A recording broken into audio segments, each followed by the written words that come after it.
સુરત શહેરના આતંકી હુમલામાં મૃત્યુ કરનાર બાળકોની જવાબદારી ઉઠાવશે સાવાની ગ્રુપ।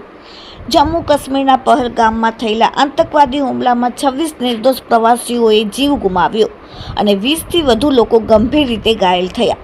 આ સમયે પીપી સવારી પરિવારના સોગ્રસ્ત પરિવારોએ પ્રત્યે ઊંડી સંવેદના વ્યક્ત કરવામાં આવી છે અને ભારે દુઃખની ઘડીએ તેમની સાથે ઊભા છે।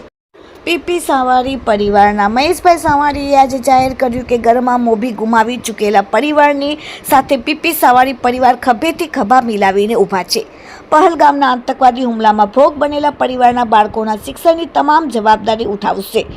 સુરતમાં રહેતા શૈલેષભાઈ કથરિયાના આતંકી ક્રૂર હુમલામાં મોત થયું ત્યારે તેમના બંને દીકરા દીકરીનું સપનું ડૉક્ટર એન્જિનિયર બનવાનું છે, તો આ સપનું પૂરું કરવા માટે તેમના બાળકોને પીપી સવારી શાળામાં અભ્યાસ કરવો હોય તો તેમનું સપનું સાકાર કરવા માટે પીપી સવારી ગ્રુપ સહયોગી બનશે। તેમને જ્યાં રહેવાનું હોય, જે યુનિવર્સિટીમાં, તેમાં રહેવાની, જમવાની તથા શિક્ષણ સહિતની વ્યવસ્થા પીપી સવારી ગ્રુપ ઉપાડશે।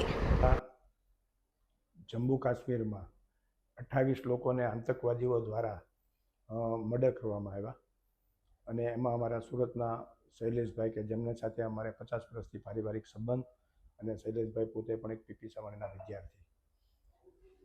ભગવાન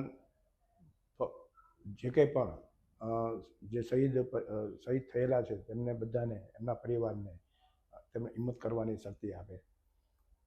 પીપી સવાણી પરિવાર, પીપી સવાણી ગ્રુપ તરફથી જે કંઈ પણ લોકો આપણા ભારત દેશમાંથી જે શહીદ થયા છે તેમના બાળકો માટે PP Savani school, Gujarat board, CBSE board, international board, JEE, NEET અને પીપી સવાણી યુનિવર્સિટી, જ્યાં સુધી PhD સુધી, જ્યાં સુધી એમના બાળકોને અભ્યાસ કરવો હોય ત્યાં સુધી પીપી સવાણી ગ્રુપ તરફથી તમામના બાળકોને અભ્યાસ અર્થે દત્તક લેવામાં આવશે।